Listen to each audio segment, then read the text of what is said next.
1 gigabit speeds, sorry for the hook, but that's not quite available yet, although it is coming with the next generation of satellites, which Elon has said is going to be next year sometime. Take that with a grain of salt, take it for what you will. All right, hold up. Before we start this video, let me just say that I made a big mistake in doing this. I did not realize that setting up this new Starlink dish, it doesn't have its own router. So if you're going to be using this dish or purchasing this dish, keep in mind that you will need to have your own router. Now, granted, I have lots of videos about using Ubiquiti equipment for that, including how to set it up with a Starlink dish such as this one, which I've done both with the Mini and with the standard high performance. But those all had their own Wi-Fi setups, and I don't have that here. So now I have to figure out how to do this properly, or this might end up going back to the studio. We'll see. I am out in the middle of nowhere to test Starlink's newest, biggest, baddest, strongest dish. My last video reviewing the Starlink Mini did over 1 million views around the world on YouTube, as well as even more views elsewhere, and I filmed it up here at the world-famous Bailey's on Palomar Resort. So I figured it's only fitting to come back up here to put the new Starlink Performance Kit, that is technically Gen 3, we'll get to that in a minute, to the test. Now granted, I'm not on a container ship at sea or on John Deere tractors plowing through farms in the wilderness, so this is going to have to suffice. We are up in the mountains at 5,500 feet elevation. There is 0 cell signal up here. Even the T-Mobile satellite data thing is only sort of working at this point in time. It's still a bit early beta test. But the rest of this property is currently being powered by a Starlink business dish. This is the previous generation, checks notes, flat high performance, which is now the high performance Gen 2 dish, whereas this is the Gen 3 dish. The current dish has been performing wonderfully, surviving long, hot Southern California days, as well as, yes, we do get winters out here, especially this high up in the mountains, some serious blizzards that dropped several feet of snow in one night. That being said, it is still an earlier dish, and this is the next generation, and I'm excited to get it. And I'm excited to get it unboxed, so let's take a look. First, you have the satisfying, or not. There we go, satisfying pull. Let's see what's in the box. Ooh, this is some nice, this is not cardboard, folks. This is more like styrofoam. Starlink Performance. Beautiful. Okay, this is a whole next level dish. Is that metal? Look at this. We got a new connector in there that I've never seen before. We have dish 1, model UTA-252. 57 volt, 1.7 amp times 4 input. It is IP69K Type 4 rating, and it is a beast. Let's flip it over. You've got your instructions on the other side here, but as always, we'll take a look at that in a moment here. Everything is kind of static, cling to each other. But first and foremost, here is the dish, and in traditional Starlink factory receiving products, it does have a little bit of dust on it. This is the dish. It is a beast. It is, I won't say it's massive, but it is quite large. It is not as heavy as I thought it was going to be, given how heavy the box is, because you still have the power adapter in here as well, which I'll show off in a moment. But just to give you a quick idea, this is the Starlink Mini, and it does have the little bumper on here that I got from the Starlink store.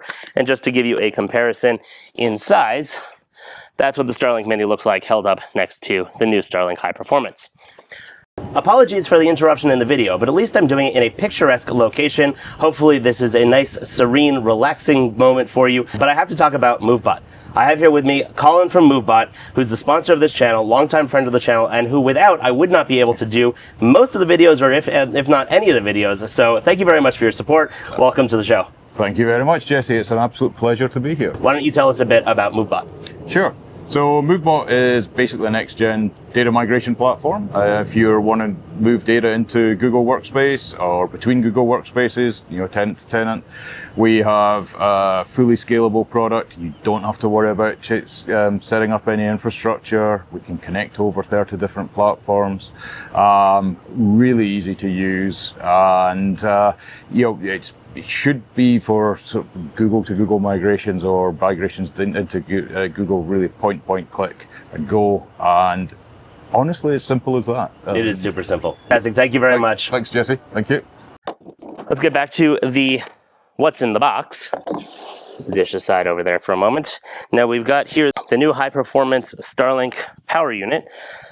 Nice honeycombs on the back here. This is model number UTP252C.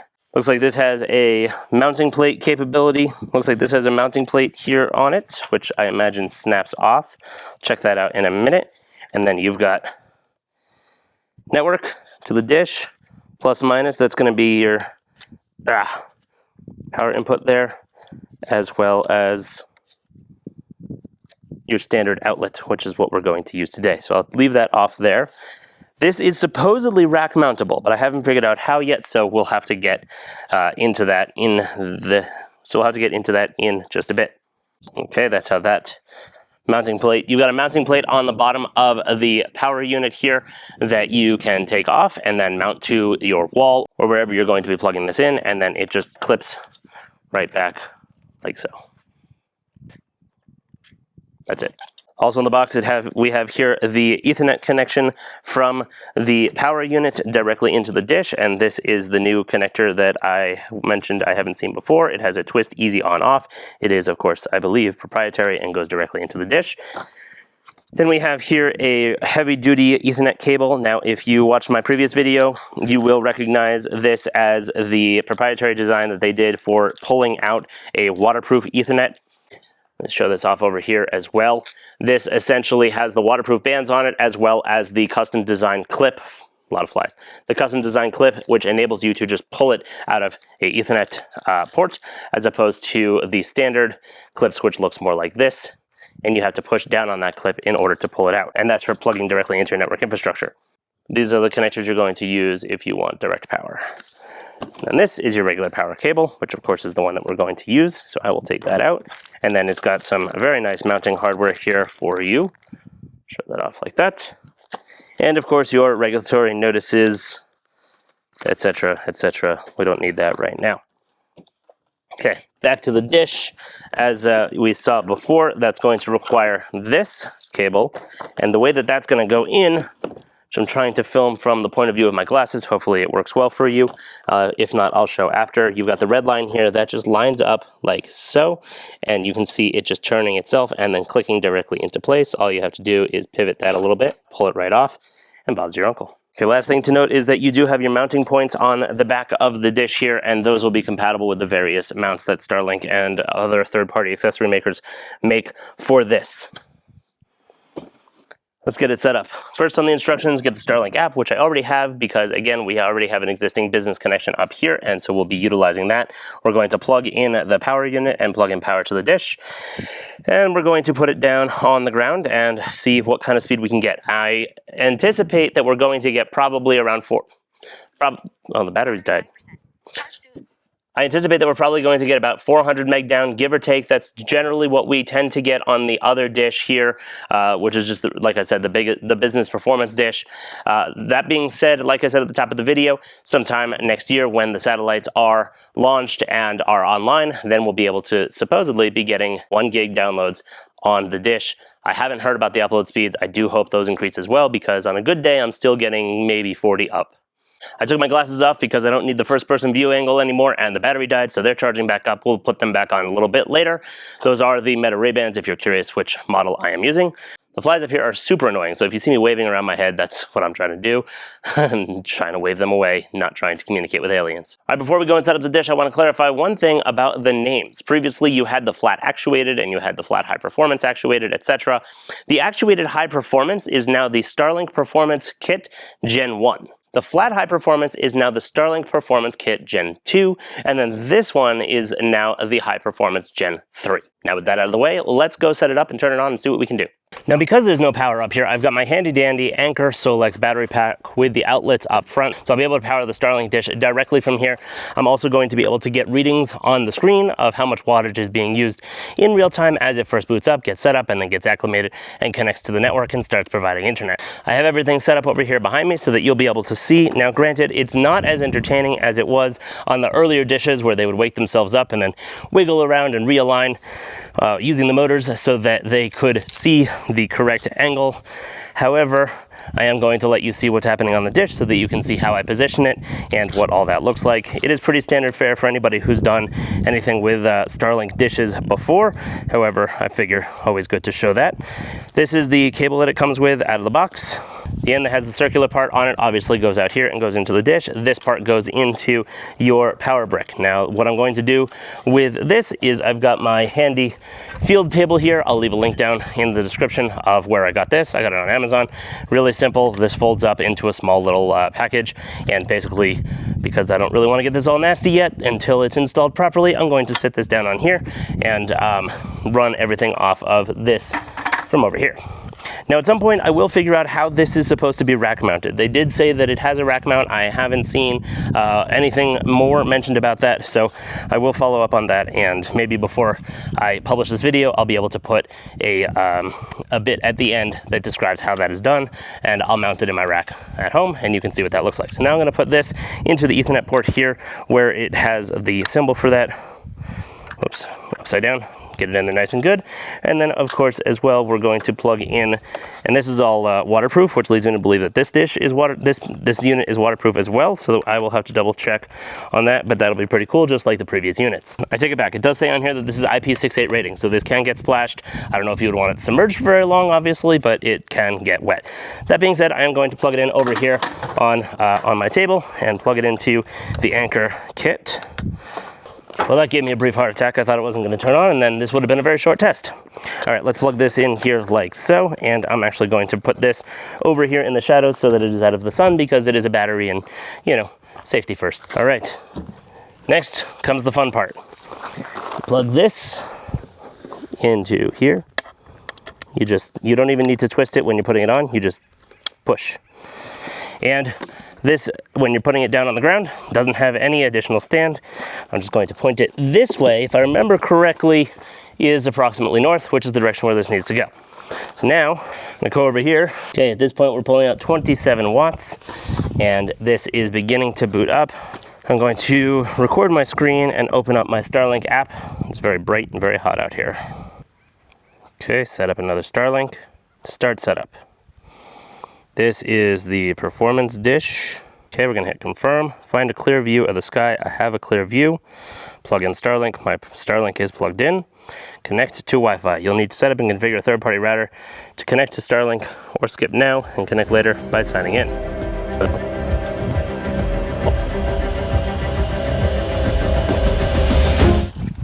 Crap. This is the part of the video that I warned about in the beginning, where I realized, oh shit, this doesn't have a built-in Wi-Fi router. It's requiring a third-party router in order to use. So now we're gonna have to get creative, and what I'm going to try to do is plug it into my MacBook Pro and see if I can set a static IP to its static IP and be able to continue this test so that I will be able to finish this video for you. Now, of course, yes, I can take it home and I can do testing there, but that's in Los Angeles, and that is a crowded cell, and it's not gonna get the speeds I want. This is real world. This is out in the wilderness, no cell service, no backup, no way to be online right now. I haven't gotten notifications in like 2 hours. It's been glorious. It's been wonderful. It's quiet. It's nice. I'm also sitting in this structure, which was set up as an RV bay, I suppose, and there's no RVs here because that's not what they're using this property for anymore. And it does have quite a nice view overlooking the lake, so I think I might go put my feet up there for a while after I'm done with this video and just relax. But let's see if we can get this working first. I've got my table here set up. I've got my laptop. Let's see if we can work some IT magic over here. I have my Anchor adapter that's going to go USB-C / Thunderbolt, whatever, into my laptop. This is the Starlink Ethernet cable that I talked about before. So I'm going to plug this in. And the other end of this plugs into, this guy's heavy, plugs into the Starlink power unit. All right, recording my screen again. As you can see at the top here, it is SOS and has a little satellite, emergency satellite icon on there that is iPhone feature, and it did just switch to satellite here. And the reason for that is because I have the beta test for T-Mobile's satellite, which is through SpaceX, actually, through Starlink. Their satellite service, it's still a beta. It's just texting only, I think. I'm not even sure it can do calls at this point, but I am going to proceed with this and see if we can get this to work. Excellent, that worked. So Workaround here, if you don't have a router infrastructure to plug this into so that you're able to connect to it over Wi-Fi, you can use and this is on the newer models or on Android phones, a USB-C adapter to be able to connect the Ethernet cable into the power unit and connect. So let's tap on this one, and it says calculating orientation. So it looks like we're back in business here. So far, so good. Starlink is talking to the satellites to determine which way it is pointing. So I think I put it in the right direction from when I did my previous test, as it is going that direction, but this is both a different dish and a different time of year. So let's see if this needs to be adjusted. Apparently we're downloading a software update, so 3% there. Looks like we're now using 41 watts, 44 watts, 52 watts. So it is climbing as it is connecting. Allow Starlink to find devices on the local network. Sure, why not? It says that it is connecting here. 57 watts, so this is using a decent amount of juice on startup. I have internet, so it's not seeing it in the app just yet, but my phone has internet. So I'm going to run a iPhone to internet speed test. I'm currently getting 190, 194. Do I see 200? Nope. 195 down. 15 meg up.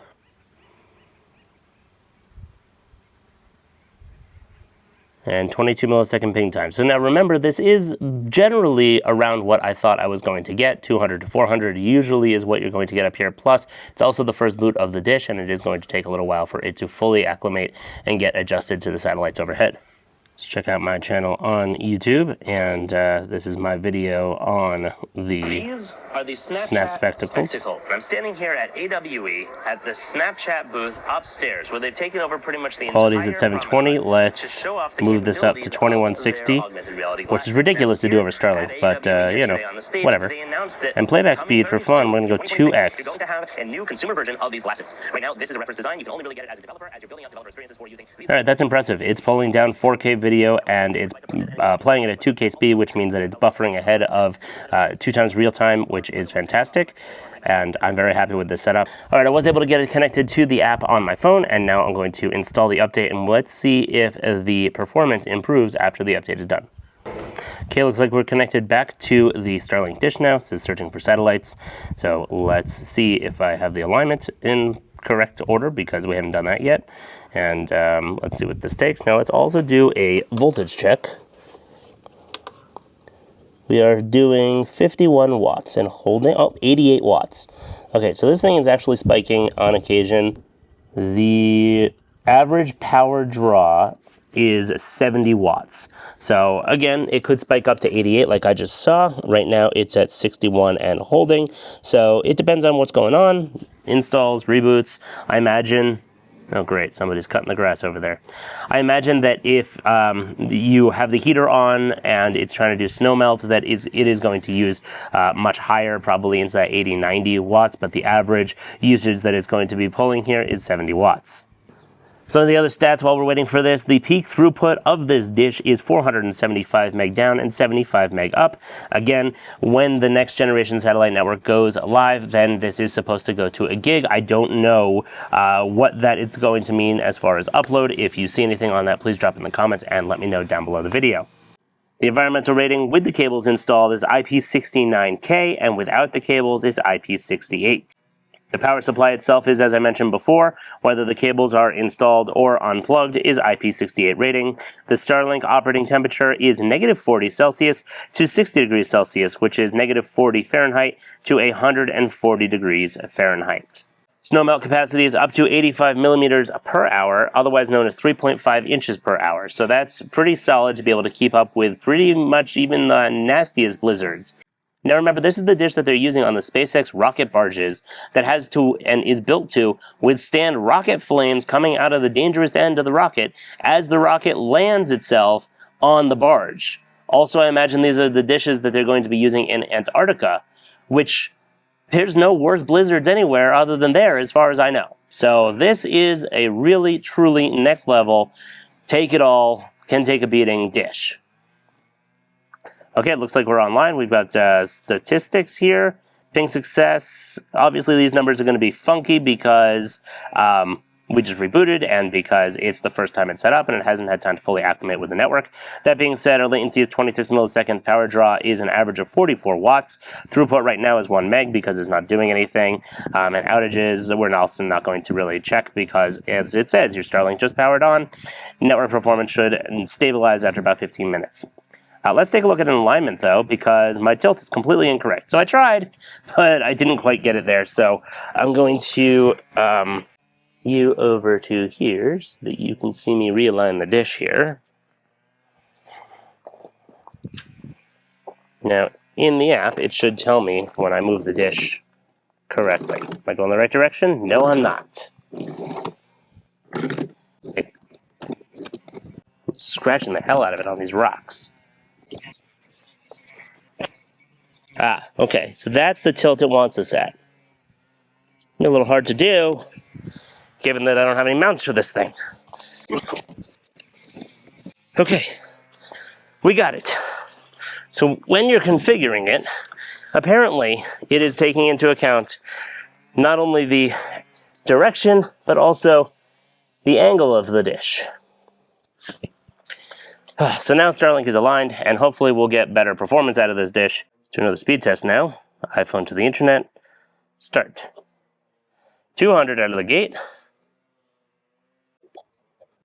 Okay, 177 by 17 with a 15 millisecond ping time. And I've got the Mars background on here because why not? Okay, the obstruction map, it's still figuring out. Let's give it a little more time. Okay, for my next test, I'm going to throw the Starlink high performance dish in the bed of my John Deere Gator over here, and we're going to plug it all up into power, which I have through my mobile battery pack, and we're going to see what kind of reception we get driving around under all of these trees. Obviously, it's not going to be as good as when it's on the ground and stationed, and the tree cover is definitely going to cause problems, but let's see what that does. I'm currently getting 259 meg down over 23. Let's do that again, and let's drive a little bit.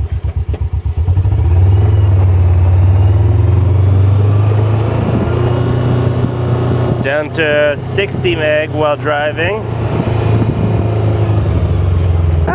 There goes my phone. Now we are partially obstructed. That's the best speed we've gotten yet, 381 meg. There we go.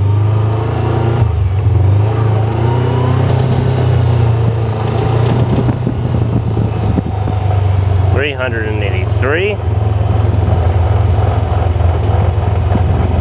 Coming around the bend, heading into the trees. Let's do another test.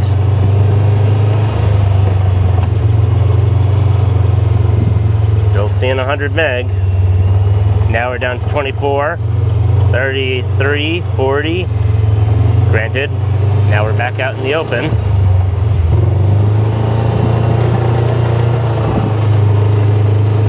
$134 was the number on that download.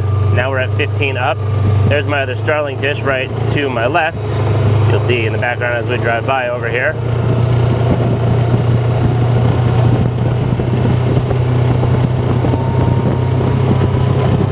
Hey Meta, take a video.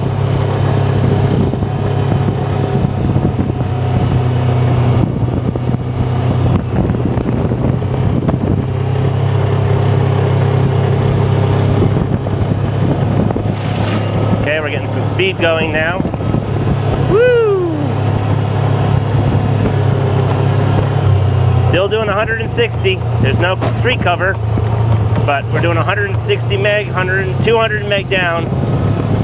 Going probably 30 miles an hour. Ah, something just fell on me.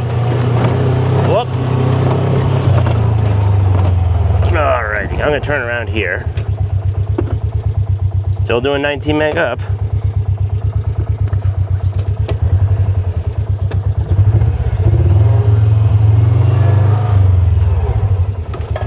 Whoop.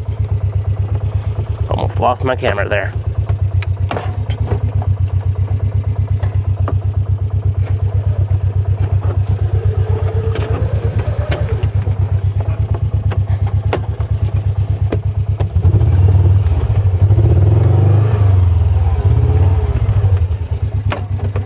This thing's a pain to drive. Fun though.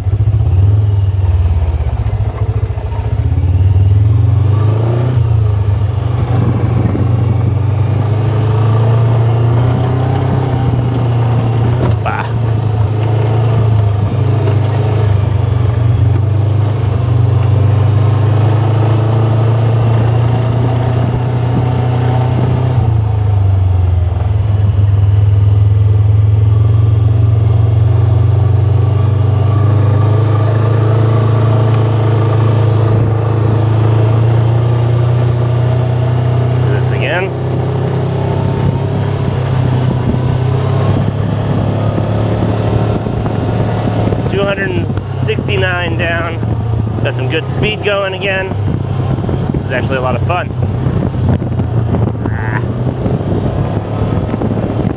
149, 150, upload. 22 consistent. All right, down to 17, 16.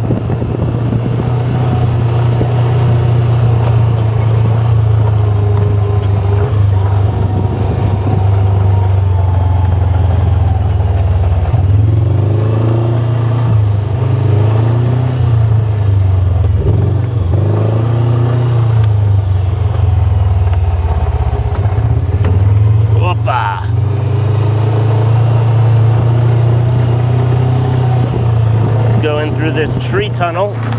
Yoink. All right, we are now relatively covered by trees. Let's do a speed test.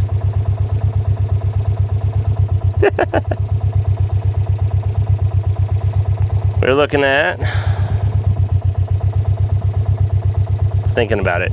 Oh, it's really struggling now.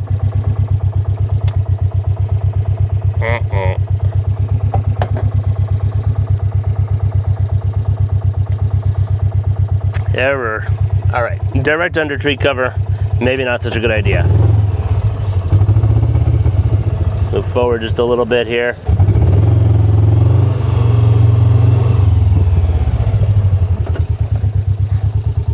Let's see what it can see.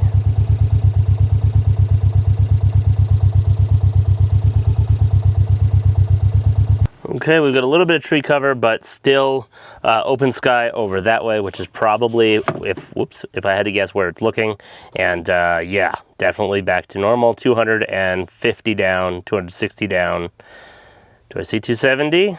Not quite, but that is incredible. Running off battery power in the middle of nowhere, in some shade of some trees, pointing at a partially open sky, and I'm getting 263 over 23, 22 down, and that is fantastic.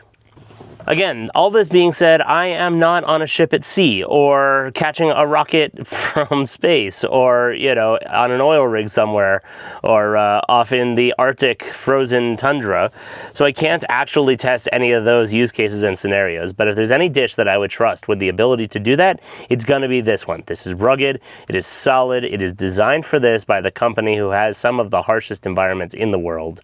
And I think that this is going to be a huge success in the world of business, likely on aircraft and spacecraft and so on and so forth. Now remember, at $2,000 just for the dish alone, it is a bit pricey. And you're also going to need a business plan in order to unlock the features as well as the 1 gigabit speeds that's supposedly coming in 2026. In addition to that, you're going to need some kind of device in order to serve as a router, whether it's the router from SpaceX, from Starlink directly, or it's something that you've already got set up, or something like the Ubiquiti equipment that I review on this channel as well. All are excellent options that'll work really well with this. This is designed to be plug and play. This is like a fiber internet connection. You plug it into your infrastructure and you get back to work. If you appreciated this video and you have questions and comments, please let me know down below. I do like reading them and reacting to as many as I can. It does help me with future videos. If you've got questions that are interesting that I can answer, sometimes I'll make it into a future video as well. And if it's just a quick answer, maybe somebody from the community can answer you if I don't have a chance or if I don't know the answer.